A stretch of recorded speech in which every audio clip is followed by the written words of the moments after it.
Here was the underlying belief, that if I were to be generous like Jesus commands, then I'd be far less happy. When I say that we couldn't do it, of course we could, but I didn't know how we could be generous like Jesus commanded and live a good life that I could actually be happy with. I assumed that if I followed Jesus' command in this way, I would be absolutely miserable. But then because I was in charge of, teaching this stuff, I'd have to go to these conferences and listen to teachings and through some hard and uncomfortable teachings from Bible teachers and just wrestling with hard scriptures, I eventually came to see that this isn't true.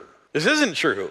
That actually, if you trust Jesus, if you follow him, it's actually the key to living a richer, more abundant, more fulfilling life.